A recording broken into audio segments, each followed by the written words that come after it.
Assalamualaikum dan salam sejahtera. Nama saya Muhammad Izmarin Syahrizal dan hari ini saya akan menunjukkan 3 balutan untuk kecemasan, iaitu balutan patah tangan dan jenis 3 balutan yang saya gunakan adalah balutan andu besar dan balutan andu kecil dan juga balutan besar.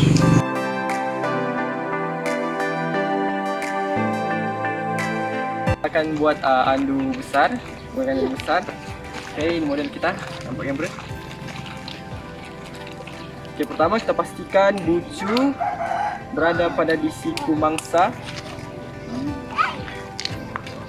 Pastikan bucu berada di siku mangsa. So, ambil yang bucu ini, pastikan tangan mangsa berada di bucu.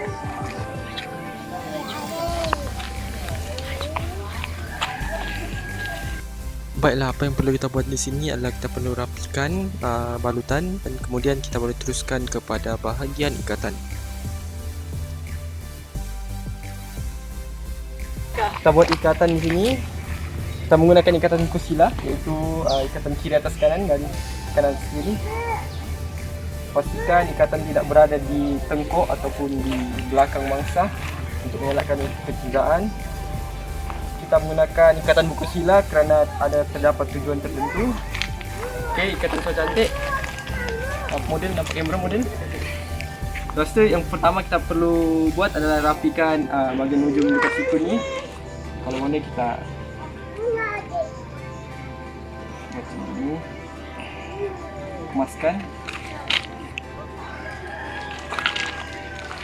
Bagi ikatan yang lebih panjang kita boleh letak lilit dan lilit di belakang balutan mangsa.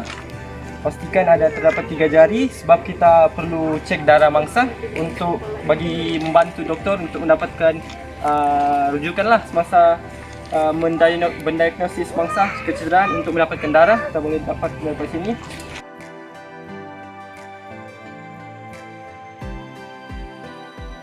Okey, untuk ikatan balutan kedua saya akan gunakan andu kecil, dan untuk andu kecil kita perlu lipat kita punya andu berbentuk gini untuk memulakan kita punya ikatan. Pertama kita buat simpul manuk. Kalau kamu semua pernah belajar ikatan, kamu mesti tahu simpul manuk itu apa, dan di sini kita akan menggunakan simpul manuk. Okey, langkah ataupun cara membuat simpul manuk adalah mudah. Pertama sekali kita buat bulatan ini. Pertama sekali kita perlu buat adalah membuat telinga Mickey Mouse. Pertama kita buat bulatan dan kemudian kita gabungkan, dan cara membuat bulatan dan cara menggabungkan memerlukan cara yang spesifik lah. Kemudian yang penting apabila kita menggabungkan dua bulatan tersebut, apa yang kita dapat adalah tali ataupun balutan yang berselang di antara satu tali, di mana jika kita lihat di sini terdapat tali yang terlebih di atas dan terdapat tali yang menyeberangi ataupun menyelangi mereka berdua. Kita dapatlah untuk membuat simpul manuk.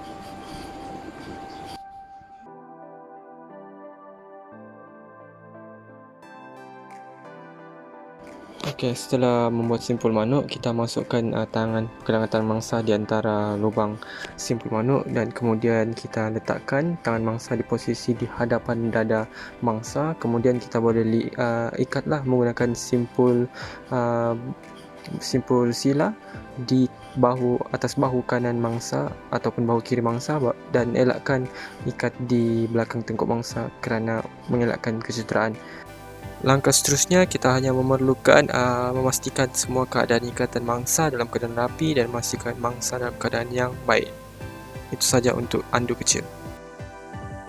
Baiklah, balutan seterusnya yang saya akan buat di sini. Dalam video ini saya menunjukkan balutan adalah andu segitiga, di mana saya pertama sekali apa yang kita perlu buat adalah kita meletakkan bucu pada siku mangsa, dan kemudian kita letak andu di atas siku mangsa terus ke bahu mangsa, dan kemudian kita ambil andu dari bawah dan tarik dari bawah ke tiap mangsa. Kemudian kita boleh menggunakan ikatan buku sila untuk mengikat bahagian bahagian yang patah tu bahagian patah lah. Lepas tu yang penting kita ikat bahagian tu tidak berada di tengkuk mangsa, berada di sebelah atas bahu kanan ataupun bahu kiri.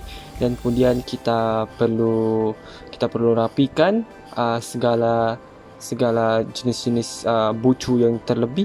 Kita perlu rapikan agar tidak terdapat kotoran yang masuk gitu. Kemudian kita juga boleh rapikan pada bahagian bawah lengan hadapan bagi mangsa. Itu saja daripada saya untuk balutan segitiga. Okey, ini saya akan buat sekarang adalah ikatan buku sila, di mana kita akan guna semua ikatan buku sila di dalam semua jenis balutan patah lah.